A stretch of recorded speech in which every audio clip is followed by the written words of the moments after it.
चंदन क्यारी गवई नदी का पुल हुआ क्षतिग्रस्त, कभी भी हो सकता है बड़ा हादसा। मौत को दस्तक दे रहा है चंदन क्यारी गवई नदी का यह पुल।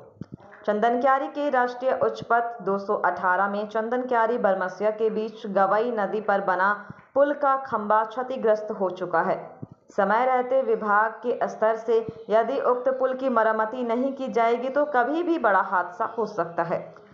पुल के क्षतिग्रस्त होने की सूचना पर 20 सूत्री उपाध्यक्ष देवाशीष मंडल पुल का जायजा लिया।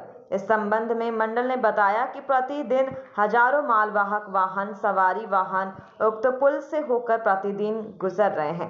क्षतिग्रस्त पुल कभी भी धराशायी हो सकता है और हादसा हो सकता है।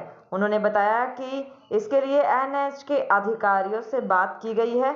अधिकारी पुल का जायजा ले और समय रहते इसका समाधान निकाले, क्योंकि पुल के बगल में ही पीडब्ल्यूडी के द्वारा पुल का निर्माण किया जा चुका है, लेकिन इतने वर्षों बीत जाने के बाद भी पुल शुरू नहीं किया गया। पुल का स्थिति देखा हमने तो निश्चित रूप से वो चिंता का विषय है।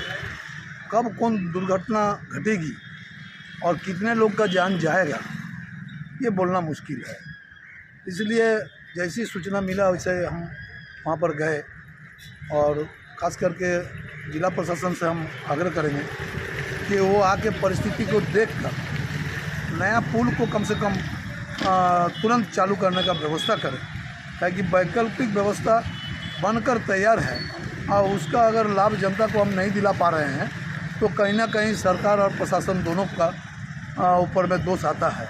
और ख़ासकर हम तो संबंधित पदाधिकारी को बोलेंगे। हमने एनएच का लोगों से भी बात किया, कल एनएच को भी बोले हैं कि आप भी आके विजिट कीजिए और अविलंब इस पुल को चलाने के लिए जो भी व्यवस्था करना होगा, जिससे भी बात करने की ज़रूरत पड़ेगी, जहाँ भी जाने की ज़रूरत पड़ेगा, हम जाने के लिए तैयार हैं। आप चलिए, चल के नया पुल को तुरंत चालू करने का व्यवस्था करें। क्या इस पुल को लेकर के आप कहीं पत्रचार भी कीजिएगा कहीं क्या? इसके पहले हमने 10 पत्रचार किए हैं इसी पुल के बारे में। इसका पहले का जो वो डीसी थे उसका विरुद्ध में हम चीफ सेक्रेटरी को लिख दिए हैं। सिर्फ ये पुल नहीं, चंदन क्यारी में 7 पुल ऐसा है जो बनकर तैयार है लेकिन उसमें कनेक्टिंग रोड नहीं है। वैसी योजना बनाने की क्या आवश्यकता है जिसमें करोड़ों रुपया सरकार का लगा और जनता को उस योजना का लाभ नहीं मिल रहा है। इसके बारे में तो योजना विभाग से उपायुक्त महोदय के पास जांच आया हुआ है, टीम गठित हो रहा है। क्या मांग करते हैं आप? अविलंब इस पर वैकल्पिक व्यवस्था बने और जितने भी चंदन क्यारी में योजनाएं बनकर तैयार है उसको जनहित में अविलंब उसको चालू किया करने की व्यवस्था करें। थैंक यू दादा।